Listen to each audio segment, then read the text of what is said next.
In this video, I'll show you how to make exponents in Google Docs. Ensure you subscribe and turn on the bell notification to this channel for lots of educational guides and content like this. Now at first, you need to be logged into your Google Docs, right? You can input any figure you want to input. So I'm going to show you how you can make an exponent here, right, with these numbers, right? So let's say I want to make this to an exponent. Now what I need to do, I need to left click my mouse, drag it back. I would highlight these two, right? You would click on this format. Once I've clicked on it, you'll be displayed with some options. Click on the text. Once I've clicked on the text, scroll down to this superscript, right? This is it. This is how you can make an exponent in Google Docs. So I'm going to repeat this again. I would click Ctrl Z, so as if you don't understand this, you'd get what I just did now. I would left click my mouse, I'll drag it back, I'll highlight these two, right?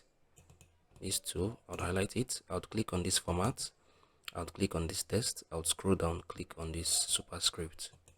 This is basically how you can make an exponent in Google Drive, in Google Docs. If you found this video helpful, share your thoughts below in the comment section.